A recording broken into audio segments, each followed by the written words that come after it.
The Knicks postgame show is presented by Tri-State Audi. Visit your Tri-State area Audi dealer today. Tonight in San Antonio, Julius Randle, a season-high 41. But the Knicks trailed for most of the game. Jeremy Sohan, the rookie, and Keldon Johnson had a team-high 30. Knicks were down by as many as 16 in the fourth quarter. They got within 7 down the stretch, but end up losing 122 to 115. Great to have you with us here from our Delta MSG studios. Bill Pito along with Wally Zerbiak. So Jalen Brunson missed a game with a sore hip. R.J. Barrett missed a game with that finger injury. Randall had the season-high 41. Emmanuel quickly a career-high 36. But the Knicks got behind late in the first quarter and really never recovered. Yeah, and, you know, they went with their defensive lineup, putting McBride in the starting lineup, and the defense just didn't get it done tonight. They gave up 50% shooting to a Spurs team that's young, that's inexperienced. They also shot 40% from the three-point line. The Knicks were on, when they were on that 8-game winning streak, they were winning games because they were locking teams down. They were holding teams under 100 points.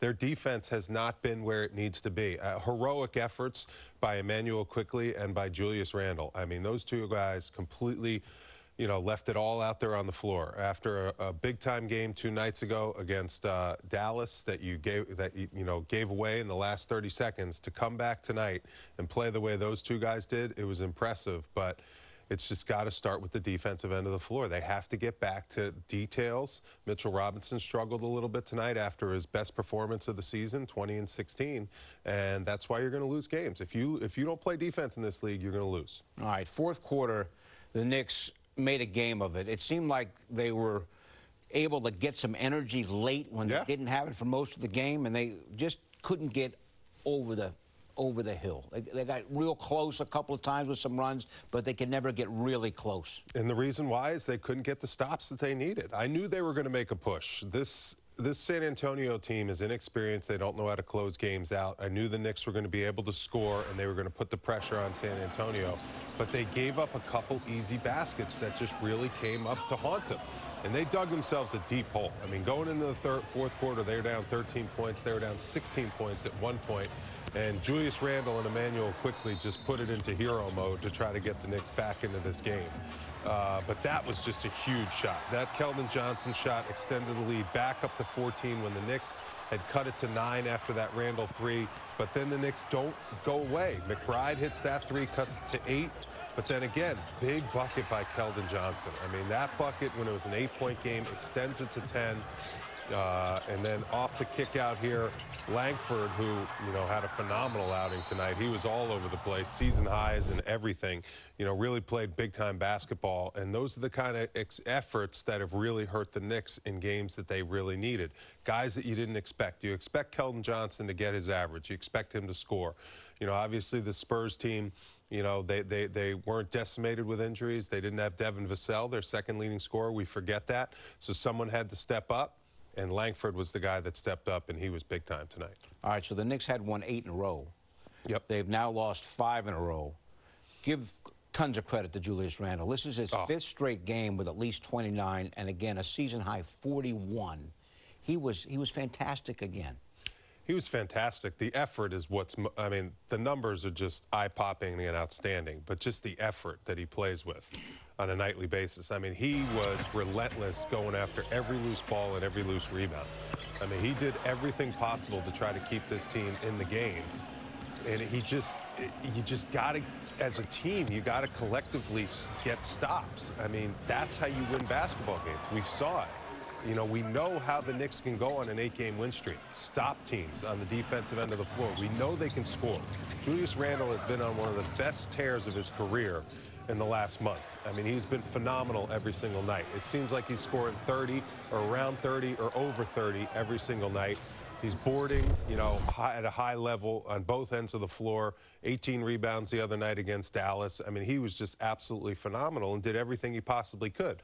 It's just, as a team, to make these efforts come away with wins, you have to do it on the defensive end of the floor. And there's been some slippage on that end of the floor. Knicks got to get back to playing defense, or they're not going to win games like they did on that 8-game win streak. The Randle of 41 also had 11 rebounds. Quickly, 36 points, a career high. Problem was no one else scored more than Evan Fournier's 11. But quickly, who has had problems shooting the other night with the 15 assists against Dallas, shoots only 5 of 21. But tonight, boy, he was able to put the ball in the basket. 36 points for him. Yeah, and I love the way Quickly read the game. You know, Quickly had 11 assists in the first half against Dallas. This game, he saw that he could use pick and roll. He could get into the paint. He could get shots for himself. And we know Quickly can score. I mean, when he was in college, he was SEC Player of the Year, and he was a scorer in college. He was not a facilitator and a point guard. And, you know, he's learned how to be a point guard. He's been a great point guard in the NBA at times. But tonight, he needed to score for his team, and that's what he did. I mean, he got that shot going. He got himself into rhythm. I loved his aggressiveness. I was always taught as a player, be aggressive no matter what. When you get your opportunity to be a starter, let it all go. Don't leave anything in the bag. Just go, attack the defense, attack your matchup, get your looks at the basket, attack every time you come off pick and roll, make something happen, look for your shot, look to create for your other teammates. It's unfortunate Grimes couldn't get it going like he did last game because the Knicks needed one more scorer, I think. Grimes only went 1 out of 10, Waller. Offense wasn't the problem. That was not the problem. You got enough offense from 2 guys. You scored enough points, 115 points in a 48-minute game, to beat a Spurs team that's not a great defensive team. You got your points. Defensively is where the Knicks lost this game. They gave up 50% shooting. They're a top team in defensive field goal percentage shooting, and they're a top team in three-point percentage defense. And they gave up 40% shooting from the three-point line. So that's where they lost this game. No matter what, offense quickly, and Randall took care of business. You got a few sprinkled in buckets from Fournier and a few other guys. Defense was where the Knicks lost this game. Is that mainly because of fatigue? I mean, the loss against Dallas was a crushing loss emotionally and physically. Yep. And you wonder if it just carried over a little bit into tonight's game. Definitely could. You know, the games are coming at a high clip every other day. These are the dog days of the NBA. When you start turning the calendar into 2023 and you hit January, and January those games keep coming, this is where you have to rely a little bit on your depth. The Knicks have to, you know, get some guys that are stepping up on the bench, that are taking a little bit of the pressure off the starters that are logging big minutes, because the starters are logging big minutes, and they're going to do it if they're asked to do it. But there's only so much you can do in such a fast-paced NBA game when you're playing upwards of high 30s, low 40s minutes. They're going to need some relief and some help. Obviously, they'll get it when Barrett and Brunson come back, but they're going to need some other guys to step up. And Obi Toppin, when he comes back, that's going to help. They're going to need some other guys to step up with the way the schedule's looking. Evan Fournier had not played in the last 22 straight games. Got in tonight, a little bit of a contribution, 11 points. I think he was great. He's a pro's pro. He stayed ready, shot 4 for 6, you know, knocked down some threes. I almost would have liked to have seen him in that fourth quarter just take, like he had a shot that it was like, maybe I should take it, maybe I shouldn't take it. Take it, Evan. Like, you've been sitting on the bench for 22 games.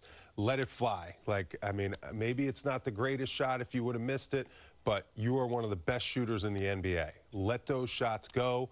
I think his offense could have really helped take a little bit of pressure off Quickly and off Julius Randle. And, you know, I think he showed that maybe at times he can come in and help this team and give them some scoring punch off the bench, because this is a long season and they're going to need some guys to step up and give some, you know, kind of unexpected performances in order to help bridge the gap when some of the starters are banged up and really worn down. All right, so the Knicks lose 122-115. They are now 18-18 on the season.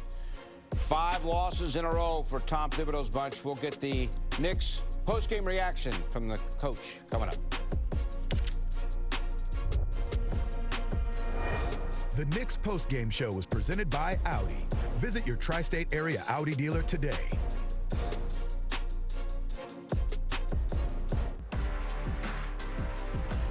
Knicks will try to salvage the last game of this trip through Texas at Houston New Year's Eve. Pre-game 6:30 game at 7. And also stream our coverage on MSG Go. Knicks lose to the Spurs by 7. Tom Thibodeau's post-game comments, as always, presented by Chase.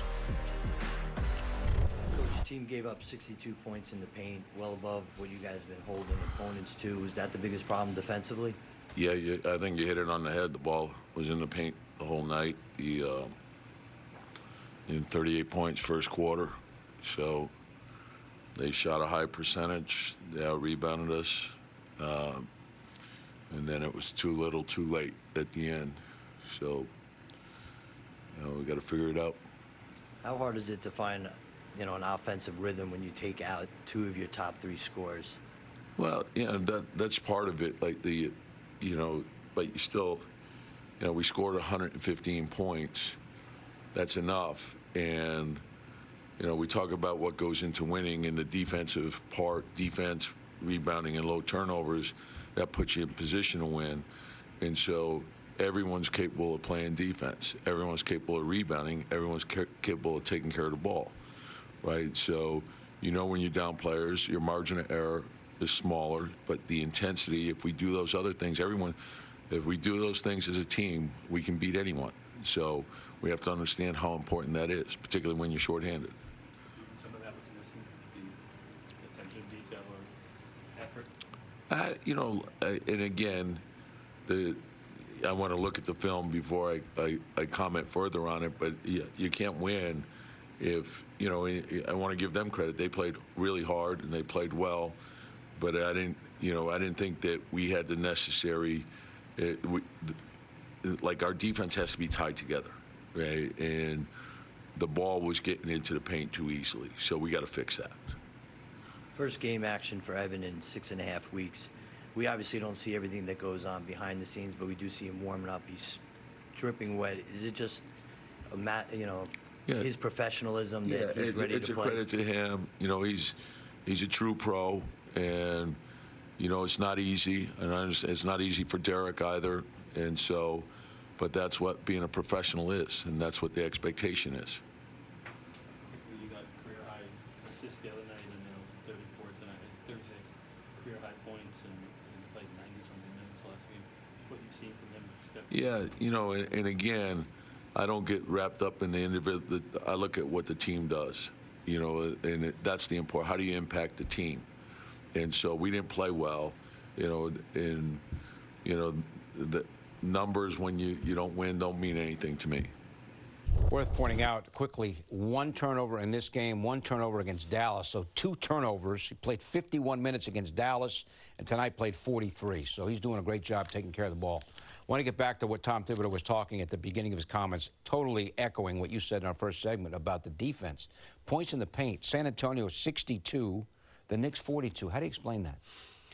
It's tough to explain. Normally, the Knicks dominate that part of the stat sheet. With Mitchell Robinson down there, they defend the rim. They make it tough to score on the paint. They're good in pick and roll. But this San Antonio team, they're quick, they're fast, they're explosive, and they were getting wherever they wanted on the floor. Now, the rebounding is concerning. To get out-rebounded by 10, the Knicks are one of the top rebounding teams in the NBA. That's a big problem. Tom Thibodeau does not like to see those two statistics. Giving up 51% field goal shooting and a ton of points in the paint and not winning the rebounding battle, that is a sign that you got outworked in this game. Now, it's tough to say you got outworked after how many minutes the guys have been playing, but when you look at the stat sheet, this was a hungry Spurs team, a young team that's going to play hard. You got to give them a lot of credit. They went after this game, and they went after this win, and the Knicks are going to have to find a way to get back to the recipe that got them that 8-game winning streak, which is defending the paint, owning the paint, rebounding, winning that battle, and keeping teams right around 40% defensive field goal percentage shooting. That's the bottom line. That's how they win basketball games. Now, without Jalen Brunson and without R.J. Barrett, we wondered if we might see someone off the bench who's been out of the rotation, and voila. Evan Fournier hadn't played in 22 straight games, 17 minutes, 11 points. And as the coach said, you got to applaud him for his professionalism, not being a distraction when he's not playing, and getting an opportunity tonight and contributing. That's what I expect out of Evan Fournier. I mean, he's a guy who's averaged 20 points per game in this league for a long time. So he's a scorer. He's a pro. And he's done it a lot of different places. He's done it for a long time. So he was going to be ready, puts in the work. Every day you see him before games, out there working on his craft, doing his thing. And he was ready to go when he got the opportunity. And that was great to see. I just wanted... How hard is it, Wally, for someone of his experience to deal with what he's going through? It's hard. It's not easy.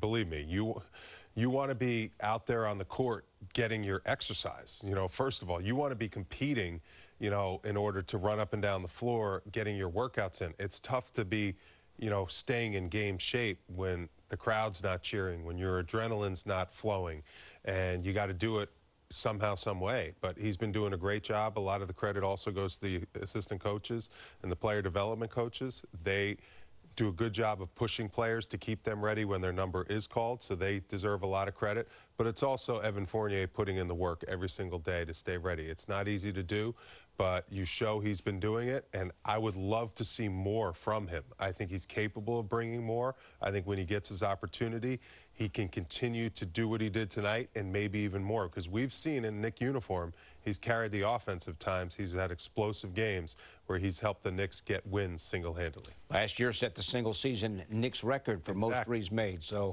we know when he gets rolling, he can hit the shots. That's for sure. All right, we will be back from the corner three. When we come back, Knicks lose in San Antonio. They've now lost 5 in a row. They go down tonight 122 to 115. The Knicks postgame show is presented by Audi. Visit your tri-state area Audi dealer today. Knicks at Houston on New Year's Eve. Pregame 6:30, game at 7. You can also stream our coverage on MSG Go. Julius Randle, a season-high 41 of the Knicks loss. Here is his post-game comments. They scored 38 points in the first quarter. Where did this one seem to get away tonight?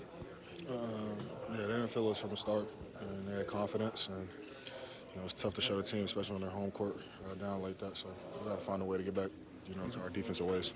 You guys defending in the paint and rebounding are usually areas of strength. What happened tonight? Too spread out, you know, from the start. And, you know, like I said, they got confidence from that point. But, yeah, we were too spread out. Defense and not tied together. You have, I know you said this morning about not trying to do too much, but on a night where some of the other guys are out and then other guys aren't kind of having their nights, you almost have to. Yeah, I mean, I had to turn my aggressiveness up, obviously, but, you know, whatever it takes, we just got to find a way to get one on the win column. So. What did you think of what quickly has given you guys in these 2 games today, career high? He's played about 90-something minutes in 2 games. Yeah, he's just been steady, you know, taking the shots that he's comfortable, running the offense, you know, pushing the pace. He's a dog, man. He competes out there, so he's been great.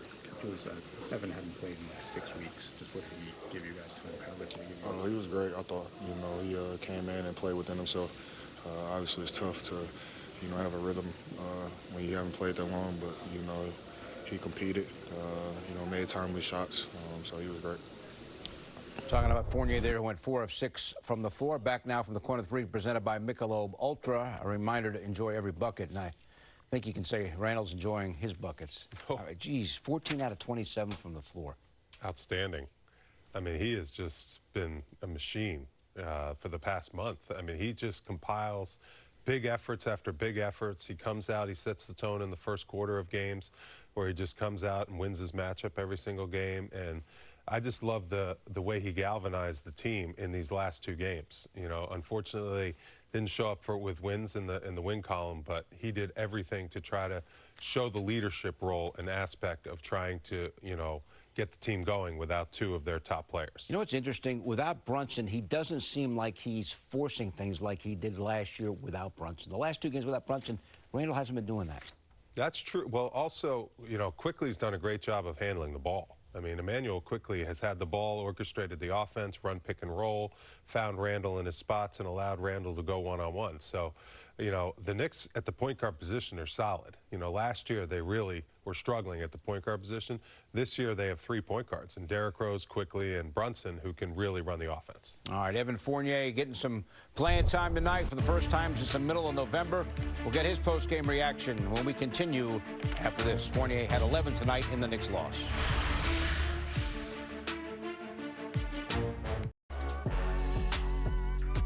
Spend New Year's Eve with us here on MSG. Knicks at the Rocket, 6:30 pregame, game at 7. Evan Fournier had not played in 22 straight games. Got in tonight, 11 points. Here are now his postgame comments.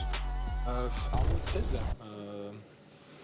That's just the reality of things, so I'm not even asking myself the question. I'm just, doing the work daily, and it just happened that today, I got a chance to play, and I was just trying to be present, trying to, be in the moment, and just trying to help the team win. That's it. It was a lot easier to play than to, actually sit on the bench and watch the guys play. So, I'm actually happy I got a shot at being back out there. Talk about staying ready, but how hard was it to kind of maintain conditioning and sharpness and all those sort of things? It's not that hard. I mean, it's basically the way I treated it at first. When I first got benched, it was literally like staying ready. So I wasn't doing that much work, just like what you do during the season, like a quick workout, a quick lift. And when I really understood that I wasn't gonna play, then I started treating that more like a off-season type of work, where you can lift really heavy. You're going into strength cycles and you get a lot of conditioning, and that's what I've been doing. And I'm lucky I didn't do any heavy squats this morning because it would have been hard. So. Did you have an idea, like, did you change your routine back today, knowing that you were going to? Today, yeah. Today I thought, let's just stay ready just in case. Let's not do anything crazy. Let's just treat that like I'm going to play. And if I don't, I don't. But like I said, I wasn't going to do anything crazy this morning. So he didn't tell you, like, before the game this morning, anything that you'd be in tonight? No, we talked this morning, but not about tonight's game. No, so I wasn't sure. Thanks. Fournier, 11 points in 17 minutes. Greg Popovich has won 5 titles. This is his 27th season. He's 74. Congratulating Julius Randle. Spurs win it by 7. Randle had 41 in the loss.